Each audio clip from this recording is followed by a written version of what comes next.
अस्सलाम वालेकुम। इस लेक्चर के अंदर हम डिस्कस करेंगे वार्नर थ्योरी। यह हमारी सीरीज ऑफ लेक्चर चल रही है, थ्योरीज ऑफ कोऑर्डिनेशन कॉम्प्लेक्सेस। सबसे पहली वीडियो के अंदर हमने देखा था कि what is Sidgwick effective atomic number, जिसको सिज्विक थ्योरी कहते हैं।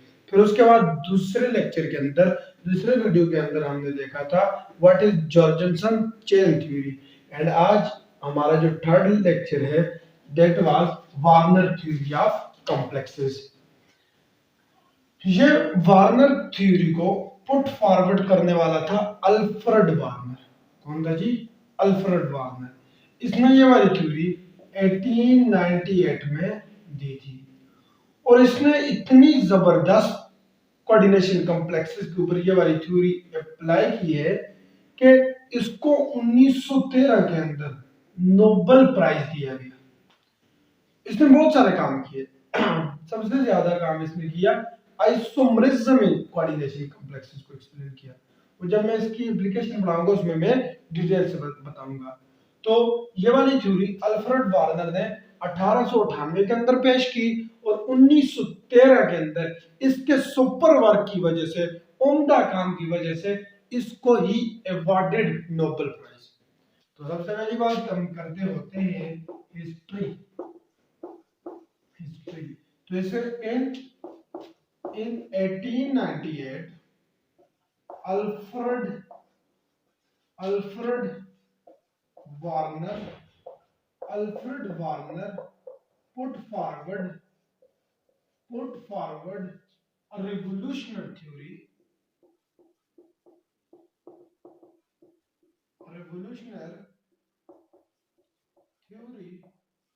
to explain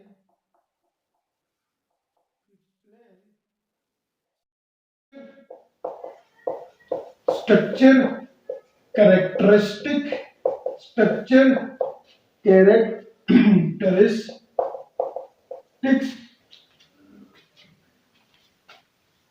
and isomerism in coordination compounds। बच्चों इसमें स्ट्रक्चर को भी एक्सप्लेन किया, कैरेक्टरिस्टिक्स खुसूसियात क्या होती है कॉम्प्लेक्सेस को उसको भी एक्सप्लेन किया, और सबसे ज्यादा काम दैट वाज आइसोमरिज्म के ऊपर इसने किया। तो ये था जी इसकी हिस्ट्री के 1898 के अंदर अल्फ्रेड वार्नर ने अपनी थ्योरी दी अपने ही नाम पर। That theory was Warner theory and he avoided Nobel Prize in his super work in कौन सी सन में? in 1913 के अंदर इसके जो सुपर वर्क का था, इसका जो उम्दा काम था, इसकी वजह से इसको नोबेल प्राइज दिया गया। यदि हमारे सबसे पहली चीज दैट वाज हिस्ट्री। उसके बाद हम इसके पोस्टुलेट्स की तरफ आते हैं। Postulate number 1। सबसे पहला पोस्टुलेट इन्होंने कहा कि मोस्ट ऑफ मेटल, हर एक नहीं, मोस्ट ऑफ मेटल, जो ज्यादातर मेटल होते हैं उनके पास दो किस्म की वैलेंसीज होती हैं, प्राइमरी वैलेंसी और secondary valency. Most of metal के पास, तो पहले लिखो फिर समझाता हूं सारा। Most of metals has two types of valencies। कौन कौन सी? एक थी हमारे पास प्राइमरी वैलेंसी, प्राइमरी या आयोनाइजेबल वैलेंसी, और दूसरी हमारे पास सेकेंडरी या इसको दूसरा नाम बोल देते हैं नॉन आयोनाइजेबल वैलेंसी। तो इसने कहा ज्यादातर मेटल के पास दो किस्म की वैलेंसीज होती हैं। कौन कौन सी? प्राइमरी वैलेंसी या आयनाइजेबल, सेकेंडरी या नॉन आयनाइजेबल। तो what is primary valency? What is, जब भी पहली पोस्टुलेट चल रहा है, what is primary valency? Primary valency corresponds करती है oxidation state of central metal atom. मतलब क्या हुआ? जो सेंट्रल मेटल एटम की ऑक्सीडेशन स्टेट होगी वो ही किसी मेटल की प्राइमरी वैलेंसी होगी। फॉर एग्जांपल, अगर मेरे पास ये Ca+3 है, +2 है सॉरी, अगर ये मेरे पास एक मेटल है, इसके ऊपर +2 चार्ज है, मतलब इसकी प्राइमरी वैलेंसी +2 होगी। इसी तरह कोबाल्ट की अगर +3 है, तो ये क्या करेगी? जो सेंट्रल मेटल एटम की ऑक्सीडेशन स्टेट होगी वो ही किसी मेटल की प्राइमरी वैलेंसी होगी। तो देखो, what is primary valency? Primary valency primary valency corresponds to oxidation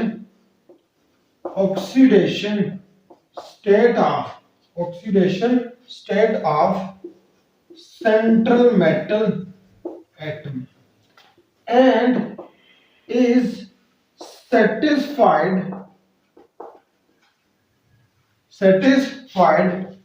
by negative ion। इसको सेटिस्फाई किसके किए जाता है? Negative ion. जैसे थोड़ा और एक्सप्लेन करूं इसको मैं आपके लिए, तो जैसे मेरे पास ये वाला है, ये वाली मेरी एक बार से एग्जांपल है। तो बच्चों, कोबाल्ट ऑक्सीडेशन स्टेट +3, तो बच्चों इसको सेटिस्फाई कौन करेगा? Negative ion. नेगेटिव कहां पर लिख जाएगा? ये Cl3 लिख लिया। तो प्राइमरी वैलेंसी कॉरस्पॉन्ड करेगी, जो ऑक्सीडेशन स्टेट होगी वही प्राइमरी वैलेंसी। इसको सेटिस्फाई कौन करेगा? नेगेटिव आयन इसको सेटिस्फाई करेंगे। दूसरी हमारे पास है सेकेंडरी वैलेंसी या नॉन आयनाइजेबल। ये ऐसी वैलेंसी होती है, जैसे ये एग्जांपल लेते हैं, NH3 Cl3, यहां पर +3 होगा। ये जो सेकेंडरी वैलेंसी होती है, ये कोऑर्डिनेशन नंबर की वजह से, किसकी वजह से? जितना कोऑर्डिनेशन नंबर किसी भी कॉम्प्लेक्स के अंदर होगा वही किसी भी मेटल की सेकेंडरी वैलेंसी होगी। जैसे यहां पर बोलो कितने? 6। जैसे एक और एग्जांपल लो, यहां पर सेकेंडरी वैलेंसी कितनी है? 4। तो जो कोऑर्डिनेशन नंबर होगा वही किसी मेटल की सेकेंडरी वैलेंसी होगी। तो देखो जी, secondary valency is corresponds to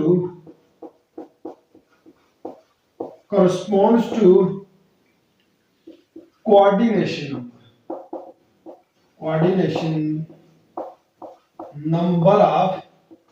number of complex and is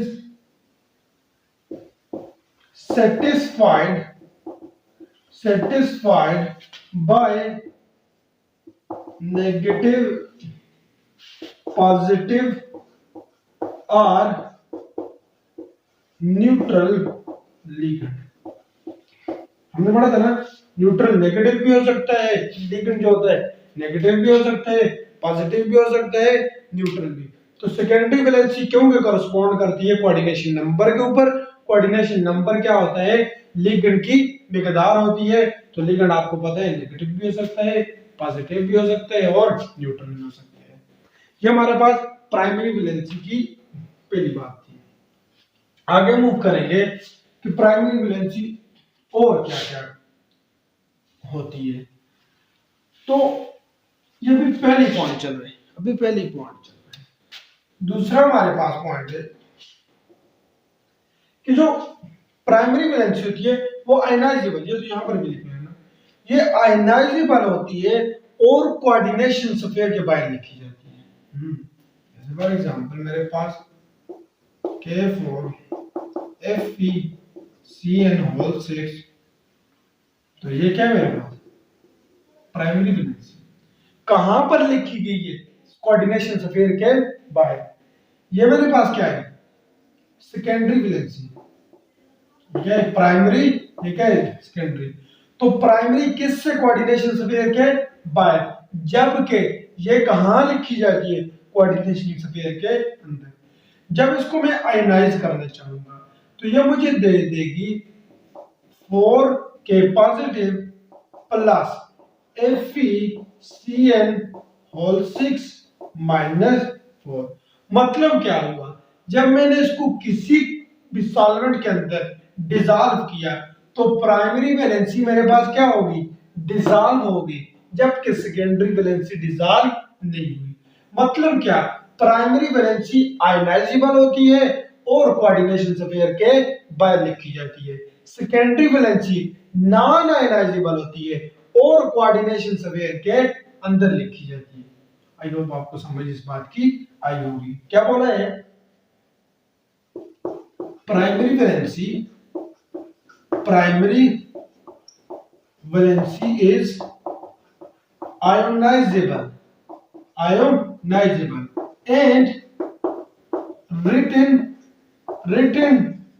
outside the coordination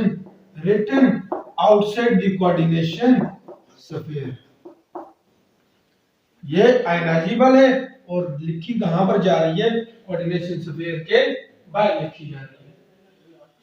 अच्छा इसी तरह मैं सेकेंडरी वैलेंसी की बात करूं तो ये वाला मेरे पास सेकेंडरी वैलेंसी है। एक बात यहां पर मैंने जब इसको किसी भी सॉल्वेंट के अंदर डाला ये हल नहीं हुई, इसका मतलब क्या है ये नॉन आयनाइजेबल है।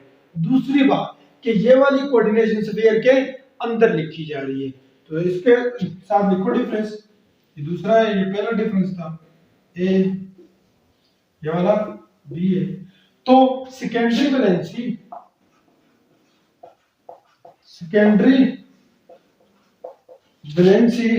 is non-ionizable and written inside the coordination वो कोऑर्डिनेशन स्फीयर के अंदर लिखी जाती है। आई होप आपको ये बात समझ आई होगी। रूल नंबर नहीं सॉरी डिफरेंट है, रूल में ही आ जाते हैं।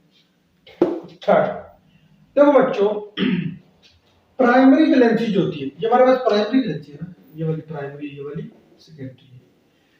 प्राइमरी वैलेंसी की कोई खास डायरेक्शन नहीं होती, किसी भी तरफ से आ सकती है। देखो बच्चों जैसे ये वाला मेरे पास केस है तो यहां पर हमारे पास प्राइमरी वैलेंसी लेफ्ट साइड पर है। इसी तरह अगर मैं एक और केस ले लूं जैसे मेरे पास CuH2O होल 4 यहां पर +2 होता है, NO3 होल 2 होता है।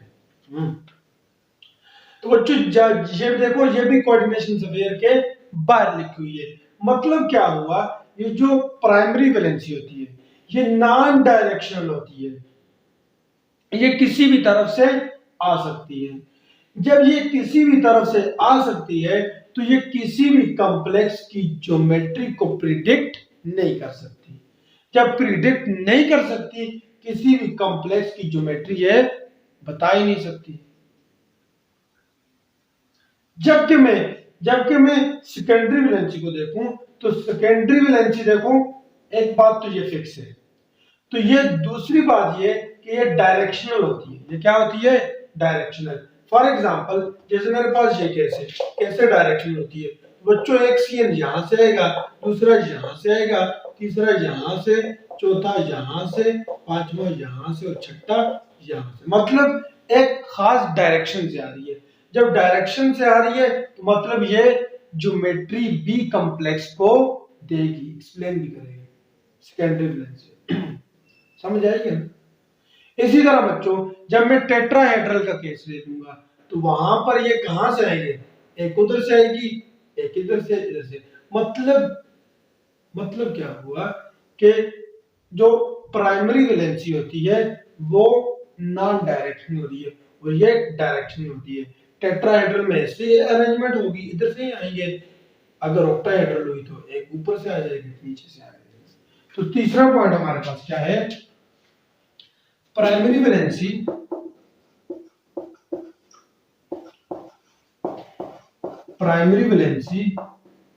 Is non directional. तो सर आप कर ले बहुत।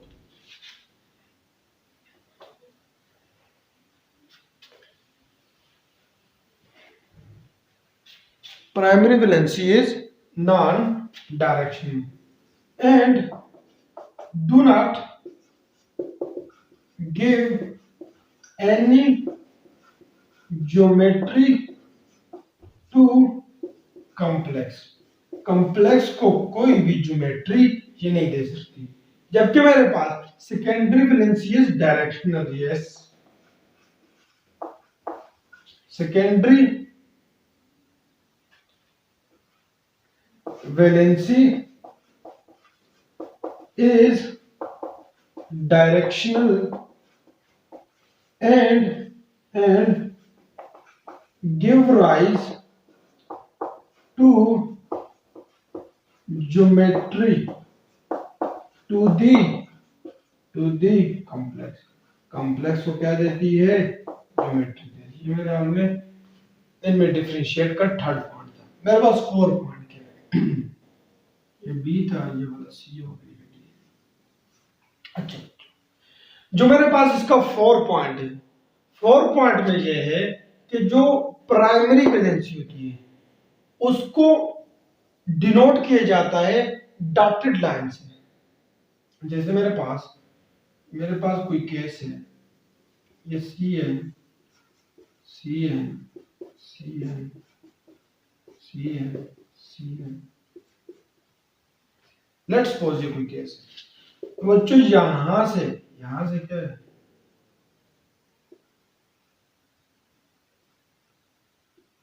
के के के। तो बच्चों जो हमारे पास प्राइमरी वैलेंसी होती है इसको किससे डिनोट किए जाते हैं, डॉटेड लाइन से। किससे डिनोट किया जाता है, डॉटेड लाइन से। जबकि जो हमारे पास सेकेंडरी वैलेंसी होती है इसको किससे डिनोट किया जाता है, सॉलिड लाइन से, सॉलिड थिक लाइन से, सॉलिड थिक लाइन से। तो लिखो ये वाला पॉइंट लिखो, primary valency is denoted by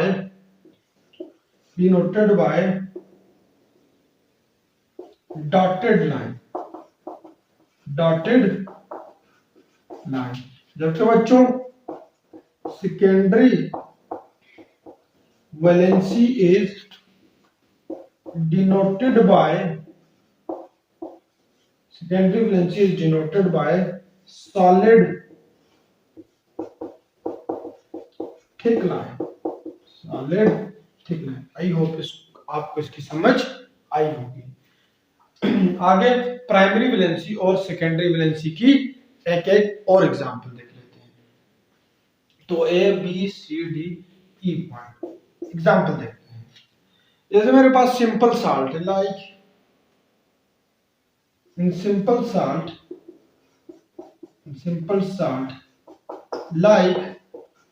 like AgCl, MgCl2 and AlCl3। The primary valency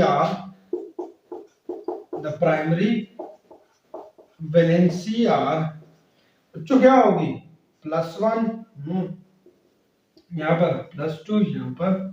तो आर वैलेंसीज आर +1, +2 एंड +3। तो ये हमारे पास 5 में डिफरेंस है। अगर मैं यहां पर देखूं तो मेरे पास क्या है, सिंपल साल्ट ये तो ये होगी। अगर मैं किसी कॉम्प्लेक्स, क्योंकि ये कोऑर्डिनेशन नंबर को देखती है, तो यहां पर मेरे पास एग्जांपल क्या बनेगी, जैसे मैं यहां पर ये वाली लिख रहा हूं,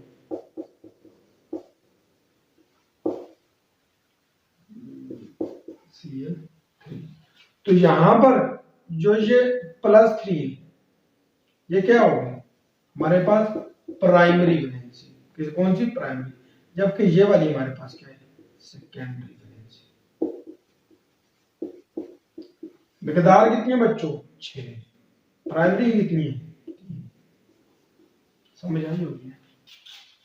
तो ये हमारा पहला पोस्टुलेट था अल्फ्रेड वार्नर थ्योरी का कि most of metal has two type of valency, number 1 primary valency, number second secondary valency. इसको हमने डिटेल में एक्सप्लेन कर लिया है।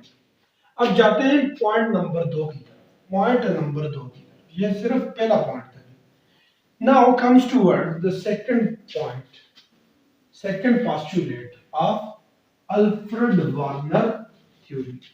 What is the second point, दूसरा पॉइंट वार्नर की थ्योरी क्या कहती है।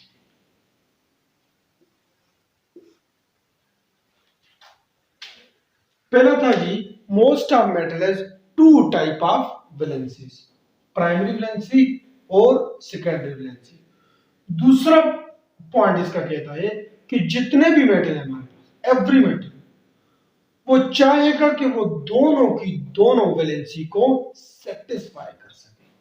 दूसरा पॉइंट क्या है, हर मेटल ये चाहेगा कि वो दोनों की दोनों वैलेंसीज को सेटिस्फाई करे। जैसे फॉर एग्जांपल मेरे पास ये केस है, बार बार यही लिखता हूं क्योंकि इसने एक्सप्लेन ही इसी को किया था ना, इसलिए हम ले रहे हैं इसको। हर एक मेटल चाहेगा कि वो अपनी दोनों की दोनों वैलेंसीज को सेटिस्फाई करे। अच्छा, जैसे मेरे पास वही केस है जो अभी एग्जांपल की थी, ये डॉटेड लाइन से प्राइमरी, सॉलिड लाइन से सेकेंडरी। तो हर एक मेटल चाहेगा कि वो अपनी दोनों की दोनों वैलेंसीज को सेटिस्फाई करे।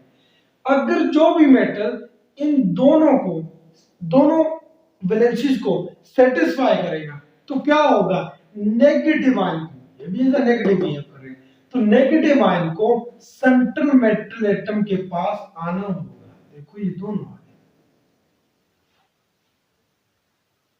तो दूसरा पोस्टुलेट क्या है, every metal, every metal, every metal tends to satisfy both of its valencies। हर एक मेटल चाहेगा कि मैं दोनों की दोनों वैलेंसीज को क्या कर लूं, सेटिस्फाई। इसको सेटिस्फाई करने के लिए उसे करना क्या होगा, in order to meet this requirement, in order to meet this requirement, the negative ion must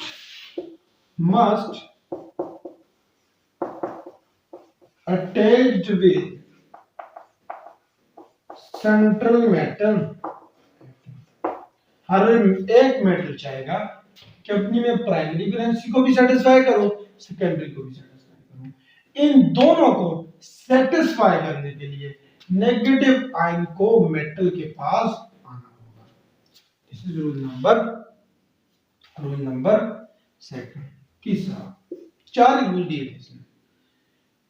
जो तीसरा रूल है कि हर मेटल के पास सेकेंडरी वैलेंसी हमेशा फिक्स होती है, हमेशा। लिखो बताता हूं, जैसे फॉर एग्जांपल, चलो इधर देख लो, इसका एक केस भी है मेरे पास। दूसरा केस अगर मैं इसका लिखूं तो मेरे पास कुछ ऐसे होता है, कुछ मेरे पास ऐसे होता है। इसका दूसरा केस,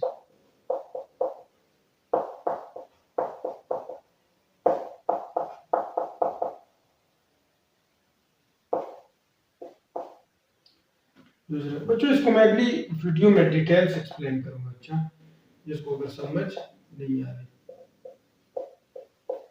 पहले तुम्हें समझाने की कोशिश करता हूँ, अगर फिर भी अगर ना समझ आए तो उसको मैं अगले वीडियो में डिटेल से एक्सप्लेन करूंगा। चलो ब्रैकेट में नहीं लिखे। अच्छा, NH3 NH3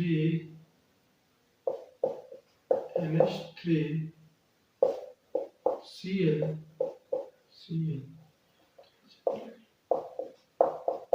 NH3।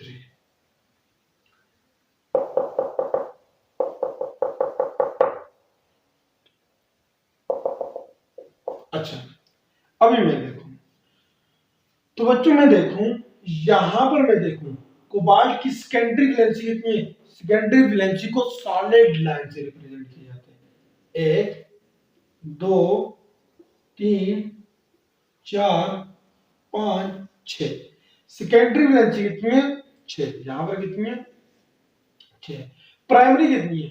1 dot line, 2 dot line, 3। मतलब क्या हुआ? प्राइमरी वैलेंसी यहां पर 3 है। बच्चों इधर आ जाओ, यहां पर मैं देखूं तो सेकेंडरी वैलेंसी कितनी है? 1 2 3 4 5, जबकि ये भी है 6। सालन लाइन से रिप्रेजेंट किया जाता है ना। प्राइमरी तो आयनाइजेबल होती है, तो आयनाइजेबल नहीं है। अभी अगली वीडियो में एक्सप्लेन करूंगा। यहाँ पर सेकेंडरी वैलेंसी कितनी है? 6, जबकि यहाँ पर प्राइमरी कितनी है? 1 और 2। दो ही आयनाइज हो सकेंगे जब सिल्वर नाइट्रेट से ट्रीट किया जाएगा। कितनी? 2। यहाँ पर आ जाओ, सेकेंडरी वैलेंसी 1 2 3 4 5 6। सेकेंडरी कितनी है? 6। प्राइमरी कितनी है? तो इन्होंने कहा देखो 6 6 6। तो हर एक मेटल के पास सेकेंडरी वैलेंसी फिक्स्ड होती है। क्या होती है? तो देखो, एवरी मेटल, हम लिख सकते हैं उसको, देखा, every metal has fixed secondary valency. अच्छा, रूल नंबर 4 और आखिरी, इन्होंने कहा हर एक कॉम्प्लेक्स के अंदर एक मेटल सिचुएटेड होता है सेंटर में। हर एक कॉम्प्लेक्स, देखो ये हमारा क्या कॉम्प्लेक्स है? क्या है? कॉम्प्लेक्स। हर एक कॉम्प्लेक्स के अंदर एक मेटल सेंटर में सिचुएट होते हैं, सेंटर में ना। और लिगेंड जो होते हैं वो फिक्स पोजीशन के अंदर, फिक्स पोजीशन के अंदर स्पेस में सेंट्रल मेटल एटम के इर्द गिर्द अरेंज हुए होते हैं। ये इसका आखिरी पोस्टुलेट है। देखो, स्पेस के अंदर सेंट्रल मेटल एटम के इर्द गिर्द अरेंज हुए। ये भी उसकी एप्लीकेशन थी, स्टीरियो केमिस्ट्री ऑफ कॉम्प्लेक्स, इस नाम से मेरी वीडियो आएगी। तो चौथा क्या है? In every complex, in every complex को हर एक में है ना, यहां पर भी, यहां पर भी, यहां पर भी, in every complex one metal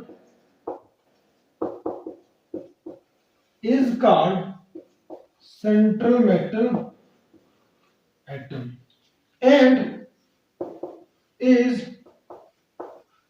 situated at central position। Central metal atom है, ये होता कहां है? बिल्कुल सेंटर में। ligands are ligands are ligands are ligands are present around the central metal atom in fixed position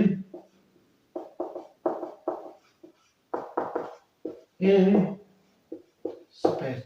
space के अंदर बच्चों सिमेट्रिकली, इक्वली, जितनी लेंथ इसकी है इतनी इसकी, इतनी इसकी, इतनी इसकी, इतनी इसकी। तो बच्चों ये हमारे पास थी कि वार्नर थ्योरी, ये हमारे पास थी वार्नर थ्योरी। सबसे पहले हमने इसकी हिस्ट्री पढ़ी। दूसरी चीजें हमने इसके पोस्टुलेट्स पढ़े। 4 इसके पोस्टुलेट थे। प्राइमरी वैलेंसी, सेकेंडरी वैलेंसी में डिफरेंस पढ़ा। और यहाँ पर हम लेक्चर को स्टॉप करते हैं। अगले लेक्चर के अंदर इसकी एप्लीकेशन से स्टार्ट करेंगे। सबसे पहली एप्लीकेशन हम आपके लिए लेकर आएंगे कि कोबाल्ट को इसमें डिफरेंट केसेस में, देखो ये बात है, अगली वीडियो में मैं डिटेल्स एक्सप्लेन करूंगा कि कैसे हुआ ये सारा। फिर हम इसकी स्टीरियो केमिस्ट्री को एक्सप्लेन करेंगे कि कैसे इसमें स्टीरियो केमिस्ट्री, ये वाला पॉइंट स्टीरियो केमिस्ट्री को एक्सप्लेन करते हैं। इस पर एक अलग से, इस पॉइंट के ऊपर अलग से वीडियो आएगी। ये वाली कोबाल्ट के केस में एक्सप्लेन होगी सारी चीजें। तो फिर उसके बाद इंशाल्लाह हम इसकी आइसोमेरिज्म स्टार्ट करेंगे। इसमें दो किस्म के आइसोमेरिज्म को एक्सप्लेन किया, स्ट्रक्चरल को भी और स्टीरियो आइसोमेरिज्म, दोनों को इसने क्या किया, एक्सप्लेन किया है।